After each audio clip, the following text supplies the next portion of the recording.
Public session. Ms. Littlewood, Ms. Manchella, all in favor? The vote is unanimous. We're now back in public session. Please stand for the pledge. I pledge allegiance to the flag of the United States of America and to the republic for which it stands, one nation, under God, indivisible, with liberty and justice for all.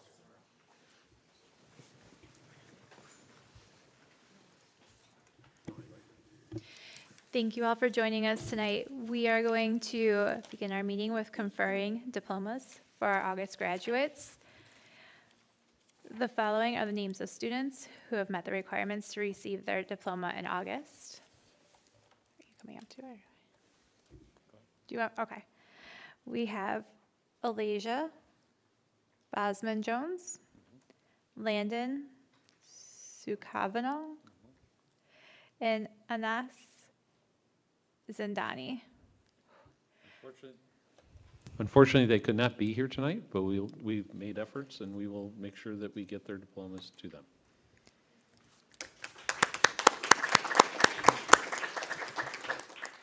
Do we have any agenda changes? Yes, we have some additions to our action items with SEI's approval, which has already been in there. Awesome, thank you. Thank you.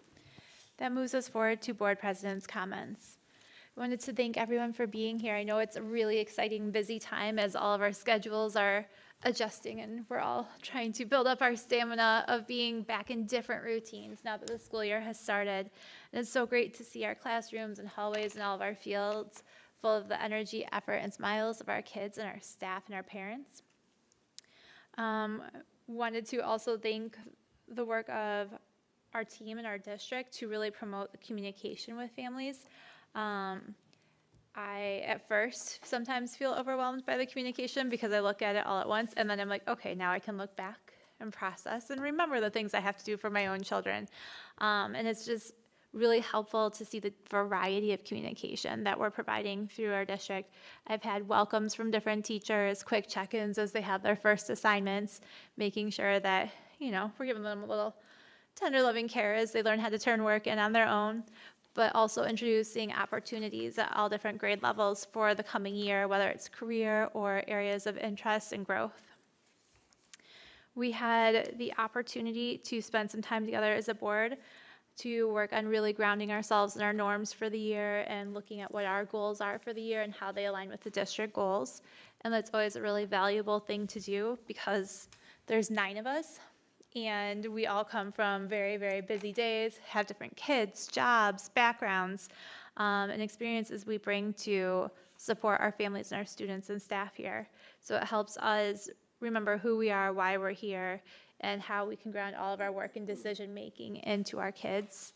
And whenever we do have differences, how we can work through those together, because differences are good. They help us make thoughtful, well-researched, well-grounded decisions, but knowing how to do that with each other. And I love our August meetings to hear the names of kids who've worked super hard with teams of teachers and admin around them, and parents and aunts and uncles and little cousins and siblings, because it takes a lot, and everybody's pathway to graduation has its own struggles and its own successes, and it's just so great whenever we can recognize our kids working to make that achievement in their life. And finally, I just wanted to thank and welcome our new student member for the year. We have Keandre with us tonight. We're so excited to have you with us this year. Not to make you all nervous and have everyone look at you. You're welcome. But we're very excited to be able to work with you and hear your voice this year. Do we have any points of interest to share? Dr. Richards? Good evening, everyone. I just want to do a huge shout out to the JV volleyball team. They have been putting in the work, even though the last 2 games haven't been that successful or fruitful. It's still great to see them just working together as a team. The coaching staff is great, so I truly enjoy attending their games. Thank you. Ms. Littlewood? Excuse me. I have a few. First, I wanted to thank the safety and security team for the organized high school drop-off. It was very organized. The flow was very good. Appreciated that with a new high schooler. And unfortunately, there was a few injuries last night at the JV football game, and I just wanted to thank the coaches for their calm demeanor and the support of the athletic trainer, the athletic director, and the Gates Child staff, the yellow coats that were there at the game, and I appreciate all of their support. Thank you. Go ahead, Ms. Manchella. On Friday, my family and I went to the Hots with Cops at the Gates Town Hall, and it was great to see some of the elementary school principals there. I think a lot of the families really benefited from having something to do all together at the end of a long week. So that was really fun, and my kids are very excited to see their principals, even though they had just been with them for 3 days. So it was great. That's a good sign. Yeah. Thank you. Any additional points of interest? Okay. That moves us on to reports of meetings. Have we had any yet? Nope. Do we have any visitor comments? Nope. All right, that moves us on to the report section of our evening. We have our curriculum and instruction report first.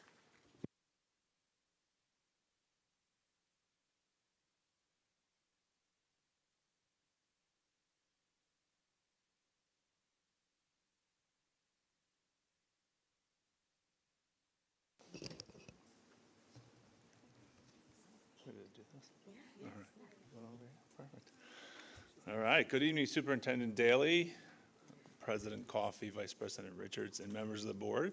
Thank you for the opportunity to provide our annual update this evening. Over the past year, we've experienced significant growth in multiple areas. This progress reflects intentional leadership grounded in high expectations and meaningful support. Tonight, we will highlight key accomplishments from the past year and share our area of focus as we look forward. Oops. All right. So this leadership starts here. This incredible team who has joined here, me up here, as well as with restructuring, the addition of Lisa Young, our Director of PE, Health, and Athletics. We're happy to have Lisa join the team, and she'll be providing you all an update in May. So we look forward to that, as well as Zalika, a new face to our team. We're excited to have her join our team from the middle school. Together, they embody the drive, vision, and commitment needed to move our district forward. We could not do the work that we do as a team without our support team. Sandra in the athletic office, Lindsay and Kareen both supporting our team throughout the district to move the great things that we're doing forward. So we're happy to have them as members of our team. And so let's jump right in with our expanded leadership. So we're looking forward to the expanded leadership of our teacher leadership structure. And so we have nearly 80 teacher leaders with this restructure that support the Office of Instruction as well as the Student Support Service team. We want to thank Chris for his support and each of you for your ongoing support to be able to put this into place this year. This restructuring provides the attention and focus necessary to support programs, staff, and ultimately the growth of our students. As you probably can't see from the graphic on the screen, that's an overview of the teacher leadership structure. And essentially what to take away from that image is on the left side are our full release teacher leaders, which we're going to talk about a little bit more in depth here in a moment. And then on the other side, the orange colored bubbles there are the department and grade level leaders. And so spread throughout K-12 that we'll talk about and what you can see are their work effectively communicating and collaborating with their colleagues, with members of our team, members of the building leadership team. It is working collaboratively to develop curriculum and assessment. It is supporting the system structures and expectations of MTSS. It's ensuring consistent implementation and support of our instructional resources, as well as promoting and utilizing data to support our school as well as district performance and improvement. And ultimately providing that professional learning support, ongoing coaching, and in the trenches support for each one of their colleagues day to day.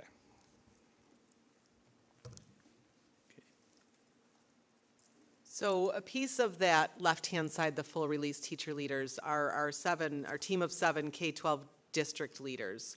So this group really works cohesively as a team to support teachers throughout the district. They are housed together in our operations center, formerly known as the administration building. So they're getting moved into their new space so that they can work collaboratively together. They have a nice meeting space there. But some of them have been part of our district and part of our team for a long time with new shifted roles. Some of them are new to the district. So Matt Harvey and Wendy Taylor are both instructional leaders. Their former titles were innovation coach for Wendy, and Matt was the K-12 library media coach. So he still oversees our library programs, but works more on the instructional side, thinking about student engagement, academic achievement, assessments. And then Jen Christensen has been with us for a few years as our K-5 literacy leader. Jen Russo is our 6-12 literacy leader. She's been with us just a year now. So they work together, but also separately at their levels around our literacy initiatives. Brent Gillette has been in the district several years, almost 20, I think, as a middle school math teacher, phenomenal math teacher, and he's stepping new into this role. So getting used to not having a classroom this year, but he's really jumped right in and helping our math teachers look at their data already. And then Kathy White, similar story. She's been in the district a long time as a social studies teacher, then as a teacher leader, and now she's a fully released position to work with our teachers K-12 around the area of social studies. New to our district, coming from East High, is Jen Osgood-Whitelock. She's brand new to us, but started working with us actually in July and met all of the science teachers and worked with them throughout the summer as they were doing their curriculum, looking at their data, thinking about the new earth science exam, getting ready for the new biology exam. So she has really jumped right in working with science teachers at all levels. But not to say that, like I said at the beginning, the 7 of them really work cohesively. There are things that cross over around vocabulary strategies, engagement strategies, data and assessment that's not bucketed to just social studies or math or science, where they're really working together. And then at the building level, we have literacy leaders that are fully released. So Lisa Dorfy and Sandy Train both have been in the district for a long time, but are stepping into those new roles, leading the literacy initiatives at their buildings at the middle school and high school.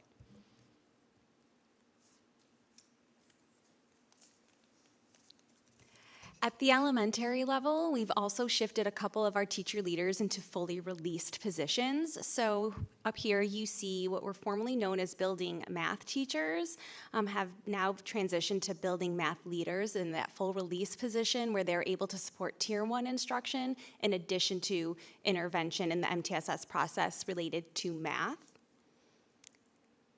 And same thing in literacy. We formerly had building reading teachers at each of our elementary buildings, and similar to math, had a caseload while also trying to manage supporting intervention, but we transitioned this also to fully released to allow there to be support Tier 1 instruction all the way through intervention. And so one thing that we're really proud of with this structure is that right now we've been able to say that over 1,000 hours of formal professional learning by our teacher leaders, and that's the formal learning that's logged in Frontline. That's not inclusive of the day-to-day interactions that they are having with teachers and coaching, planning, those hallway conversations with them, they're co-teaching, so there's a lot of things that are happening in addition to the coursework that they provided over the last year and into this year.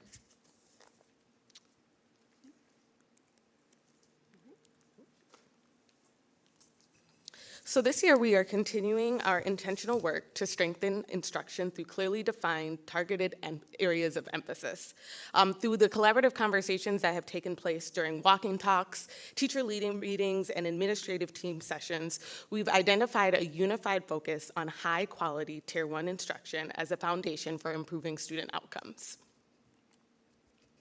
So our area of focus for the 25-26 school year is again rooted in that high quality Tier 1 instruction. It's what every student receives in every classroom, rooted in grade level standard-based teaching practices that reflect all of our students. It's rigorous, it's relevant, it's responsive, and it's really important that it ensures that all of our learners can access grade level content.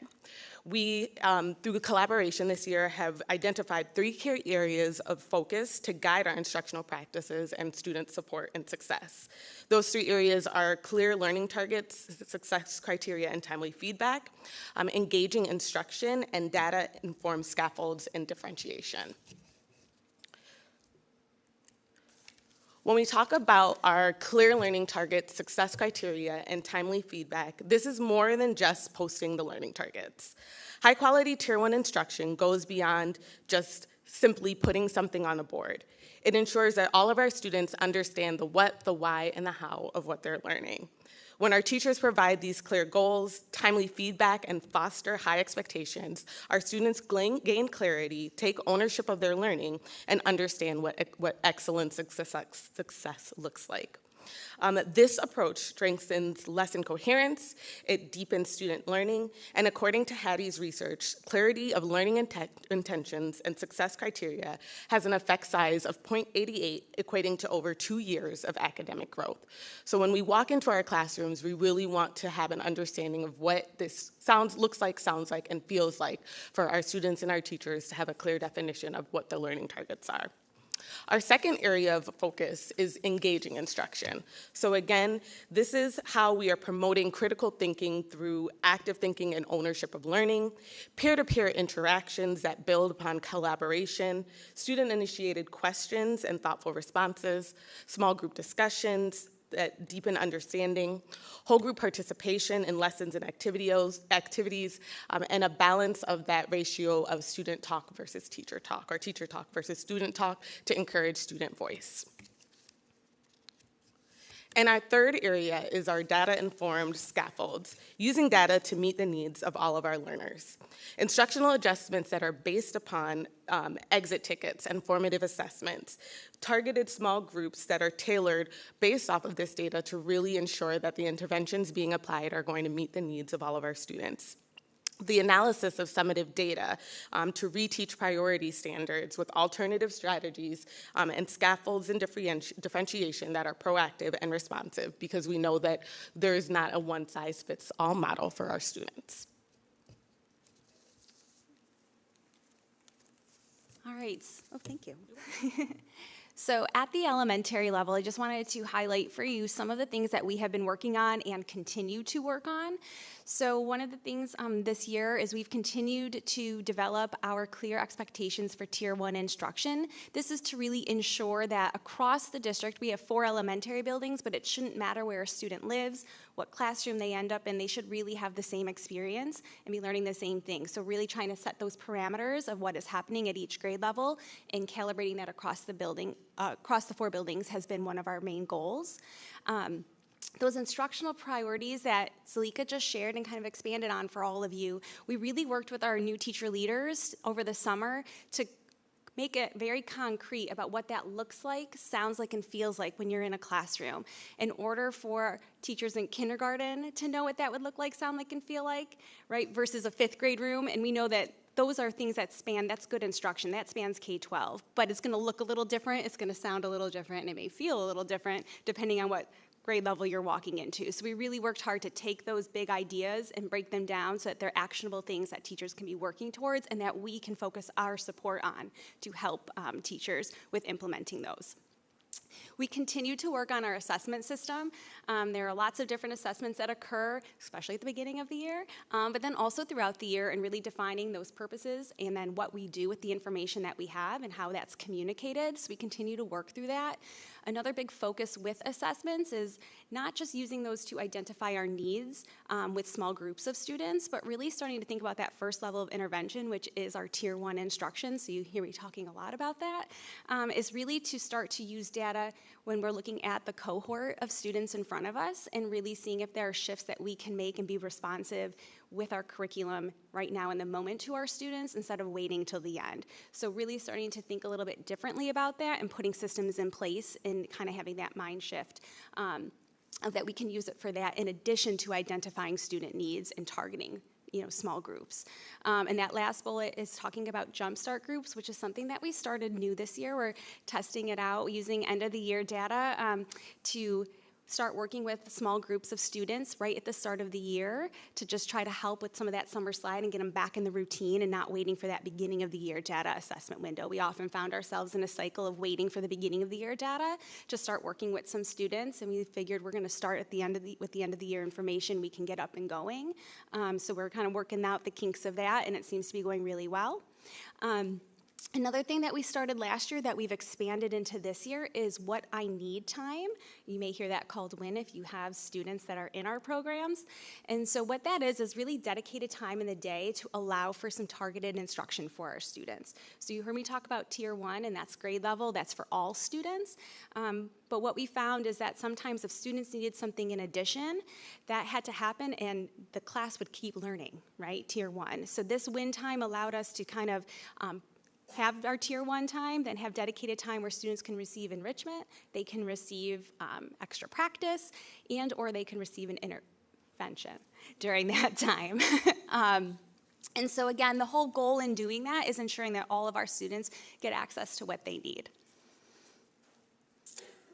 And it's exciting to share that last year, the hard work of our staff and our administrators, that we were increased by 17% from the beginning of the year to the end of the year, K-5, in our reading for students that were at or above the grade level benchmark. So exciting stuff. Our teachers are working really hard.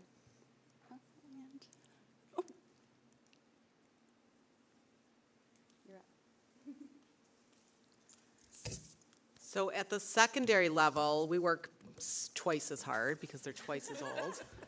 We like to joke about. But really, at the secondary level, our literacy team goals have built from the hard work at the elementary level, because we have felt the sense of urgency of these students are coming to us in the middle school more ready than they ever have been. So we really needed to adjust our programming at the middle school to get ready for what elementary has been sending us. So our literacy team has some goals around particularly at the middle school, but also at the high school level. So some of our goals were to fully implement a universal screening process at the high school. We did not have anything in place, and actually that started today. All of our 11th graders took the STAR reading assessment, which is going to give us some of that Tier 1 data, and then we'll go through, tomorrow will be 10th grade, and then 9th grade, and then next week we're doing a math universal screener at the high school, because we really need to start collecting that Tier 1 data to see where our high school students are as well. Some of our other goals are around enhancing that Tier 1 instruction that Sarah talked about, bringing that up to the secondary level and having those instructional practices, make sure that our students are having access to that high quality instruction. We have some things that we've been piloting and refining around our tiered intervention as far as materials that we're using and strategies that we're using, and then also progress monitoring those things in a consistent way to check the evidence of student learning. And then data, you hear a lot about data, but using that data to refine those interventions and supports. So the literacy team at the 6-12 level continues to meet around these goals. Some of these things are being implemented while some are moving forward this year and being refined. So in the areas of curriculum instruction, what that looks like is at grade 6, most of you know that our middle school was completely reconfigured into grade levels, which has allowed us for the first time to be able to have all of our 6th grade teachers teaching reading at the same time. So that is off and running. So that's a Tier 1 class that they are getting in reading, and also in ELA we've refined our materials that we're using in Tier 1 ELA, which really is going to move those kids forward, like I said, coming from the elementary level and looking at that data. The teachers are collaborating together during the day and in collegial circles after school to adjust their instruction in the areas of reading and ELA for our 6th graders. At 7th grade, because those are some of the students that we might have missed in 5th grade that didn't have the programming, we have implemented a Tier 2 reading class that can reach more students in that structured literacy that they didn't get that they still need. So we have almost 100 students getting structured literacy at grade 7. And then at the high school, our intervention teachers and our literacy teachers are implementing some Tier 2 vocabulary routines that are built off the letters professional learning that they've all gotten. And then we are also partnering more formally with Sarah McLendon. You've probably heard about our literacy consultant that has worked with our elementary team. So we're formalizing that support at the middle school level this year, again, to continue to grow on what we've already seen being so effective at the elementary level. I talked about the STAR reading assessment that we are doing in the algebra STAR math assessment to get us some good Tier 1 data. But beyond just universal screening data, in all of our courses, we have set the expectation for our teacher leaders that all of their units need to have at least one common summative assessment and 2 common formative assessments for every instructional unit, so that at least 3 times during their units they can come together to talk about common instructional data.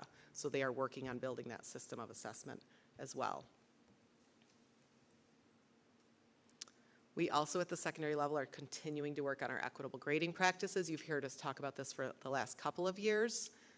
So our charge when we started this was really to learn about what was happening across the district, what were the practices that were in place, to learn about what was best practice in the research, and then to ultimately recommend some practices to move forward.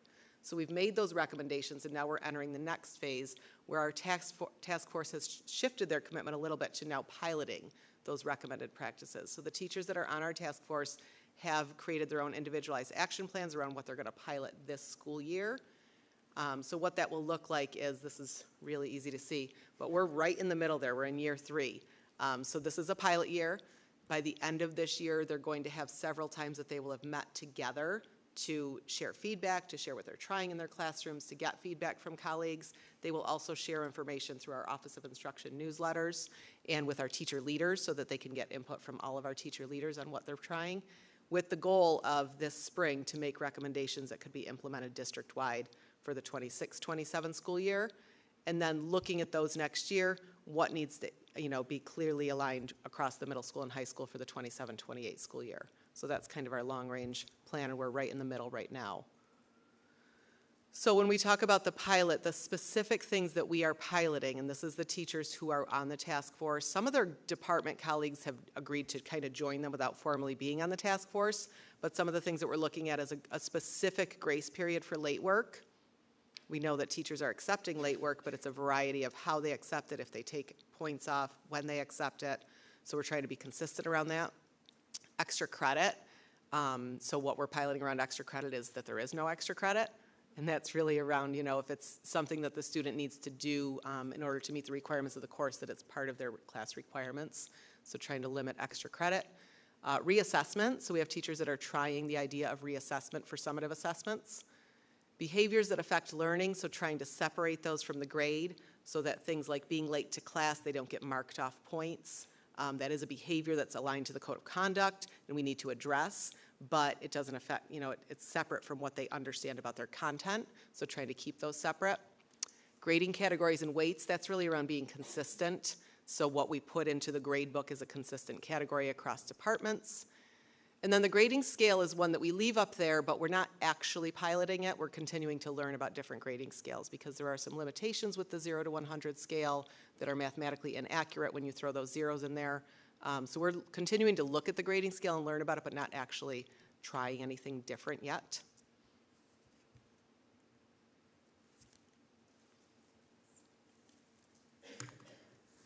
So you've heard a lot about MTSS, multi-tiered system of supports, already through each of the other presentation components of this, and really around our focus with Tier 1.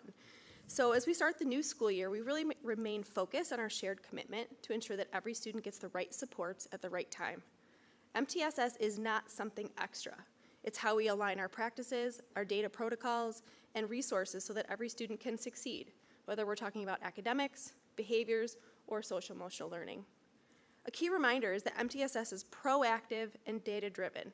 It uses a tiered approach to support students before challenges become barriers.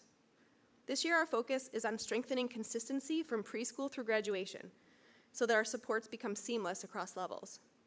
To do this, we've started to build in monthly collaboration meetings between our Office of Instruction and our Student Support Services leaders to ensure shared language, processes, and expectations.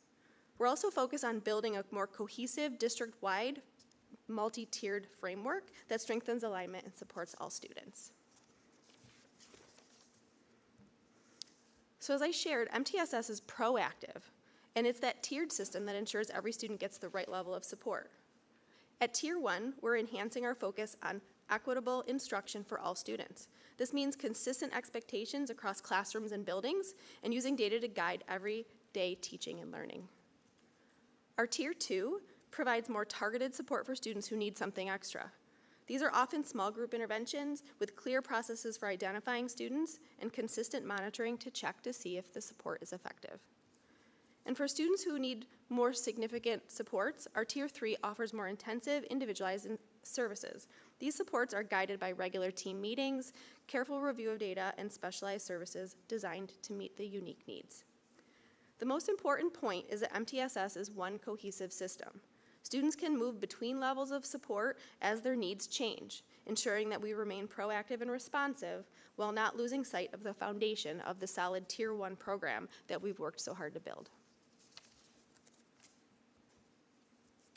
You've also heard a lot about data today. And so our focus and the key part of strengthening MTSS is how do we use data? This year, we are embedding the use of a single comprehensive platform to make student progress more visible and to guide the decisions on how we proactively support our students. All instructional staff K-12 now have access to a platform called Panorama. In addition to grade reporting and behaviors, screening and assessment data for both academics and social-emotional learning are being integrated into the platform. This helps teachers and leaders better understand student needs and able to adjust Tier 1 instruction for all students. In addition, we are building regular opportunities for staff to come together around data. Whether it's during our built-in data days that we have the first one in a couple of weeks, or our Tier 1 meetings that are happening very frequently, these discussions will allow our teams to collaborate, monitor progress, and make timely adjustments across all tiers of support. The goal is to ensure that data is not just collected, but actively used to drive decisions that help every student succeed.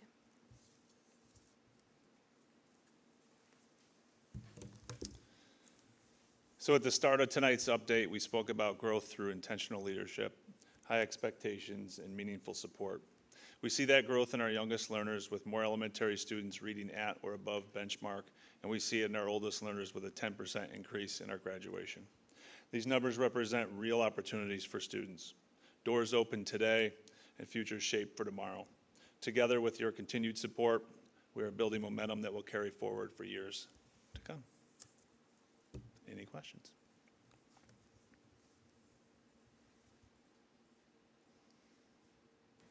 At the high school level, for data days, are they having common planning time, or do they have time off from the classroom to be able to meet and discuss the data? Because I know it's hard at the high school level. Yeah, so funny you should say. Mrs. Kuhn was just meeting with teacher leaders today to plan and prepare what the secondary data day looked like. So they will have time as departments to work collaboratively on the data that's been collected. Yep. Any other questions or comments? I really appreciate that you guys thoughtfully explained how you have to keep looking at how we're addressing secondary needs and supports based on the changes that have been made throughout elementary and how that progresses. So thank you for clarifying those pieces. Thank you guys so much for your time and your work. Thank you. Thank you. That moves us on now to our Education Foundation update. I can give a brief one and then you can give the details that I didn't write down. We met with the Education Foundation and we had Andrea join us this year. So they're very excited to have a new member join us as well. Part of what we met and talked about is their upcoming fall session where they accept applications for the different scholarship supports to really support student activity and growth that often come from teachers, sometimes from students themselves, to really support our kids in their access and learning. So that's coming up this fall. And they're working again to bring back the Harlem Wizards in January. Mm-hmm. Anything that I missed, you guys? Just that they, from October 1st through 15th, they'll be accepting applications for grants from students, teachers, and staff. So it's on our webpage. Please apply, and the principals will be reminding our staff to be able to do that. Thank you. That moves us on to our consensus items. Can I have a motion to approve the consensus agenda? Dr. Richards, Ms. Davis, any discussion? All in favor? The vote is unanimous. Can I have a motion to approve consensus items C through J? Ms. Littlewood, Ms. Manchella, any discussion? All in favor? Vote is unanimous.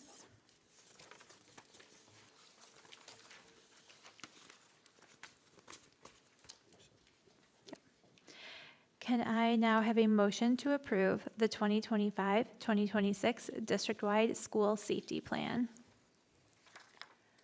Dr. Richards, Mr. Reinhardt, any discussion? All in favor? The vote is unanimous. Can I have a motion to adopt the resolution of the restated RASP 1 Municipal Cooperation Agreement? Can I have a motion? Ms. Littlewood, Mr. Reinhardt, any discussion? All in favor? The vote is unanimous. Can I have a motion to approve entering into contract with SEI for the 2022 capital project? Can I have a motion? Ms. Davis? Ms. Manchella, any discussion? All in favor? The vote is unanimous. That moves us on to our superintendent comments. Well, we are officially 1 week into the best school year at Gates Tri yet. Last week, we welcomed thousands of students back to school and had a phenomenal week. Thank you to the faculty, staff, and administration for all the work over the summer to make sure this is the best start of the year yet in Spartan Nation. With school full steam ahead, we want to make sure you pencil in those open house dates and times. At the high school, open house will take place next Thursday, September 18th. Meanwhile, middle school will have their Meet the Teacher Nights on Tuesday, the 24th for grades 6, and on Tuesday, September 30th for grades 7 and 8. And last but not least, our elementary open houses for grades 1, 3, and 5 will be held on Wednesday, October 1st, and grades 2, kindergarten, and 4th will be held on Thursday, October 2nd. All these events kick off at 6 p.m. Last week, we also learned that our district will be recognized with the Gates Tri Chamber of Commerce Culture and Arts Award for our GC Performing Arts Center. We will receive the award at their gala in October. We'll share more details on that after it happens. A quick note to anyone visiting district office in the next few weeks. The main entrance, or door 73, will be closed starting Monday, September 15th for several weeks while crews install a canopy.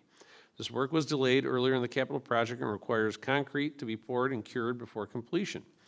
Visitors should park in Lot G or Lot E and enter through High School Door 1 for interviews, student registration, or meetings. Thank you in advance for your understanding and patience while we work to continuously improve our facilities to better support our community.